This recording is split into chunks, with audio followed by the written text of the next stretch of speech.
Hello folks, huge news breaking today, and that's that two of Japan's biggest names in car manufacturing, Nissan and Honda, are joining forces to basically take on the Chinese at the EV game. Japanese firms generally have been quite slow on the uptake when it comes to electric vehicles, with the exception, it has to be said, of Nissan, who were one of the first sort of big players in the mainstream EV market, of course, with the Nissan Leaf. Now, Toyota are obviously the largest car manufacturer in Japan, but Honda are number 2 and Nissan are number 3. And we don't have to look back too many years to a time when Nissan were making some really interesting vehicles.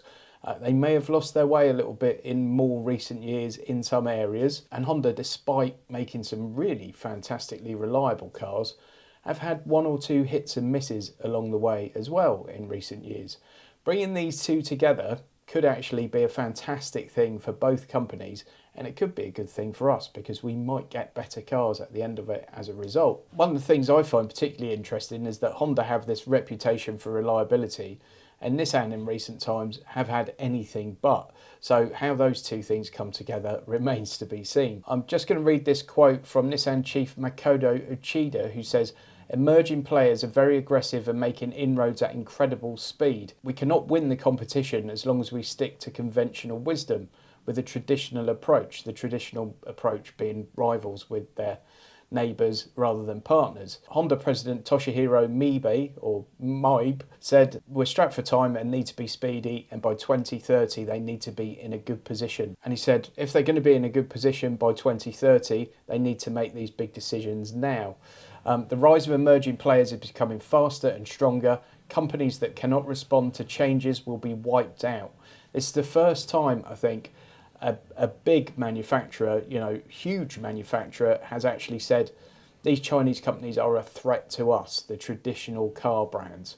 Others have sort of touched on it, but the fact that he says if companies don't change, they're going to be wiped out is fairly punchy talk for someone at such a high position in such a high profile company. So the agreement between the companies is non-binding, meaning the partnership could still fall apart.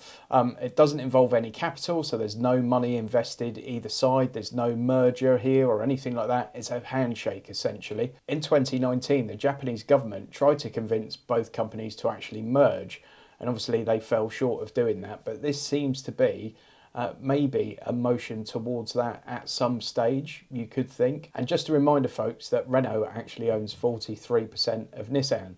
So it'd be interesting to see if there are any sort of wider ramifications there, perhaps. If nothing else, this is an amazing piece of PR for BYD and the like, some of these other Chinese brands, because it really shows that they've got the traditional car manufacturers on the back foot. Obviously, the brands from China just keep coming and coming, and their EV offerings are getting more and more compelling.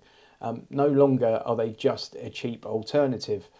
Some of the things I recently saw at Geneva really set these cars apart from some of the other things on the market. We are now starting to see glimmers for the first time of Chinese cars that could seriously go after some of the really luxury brands.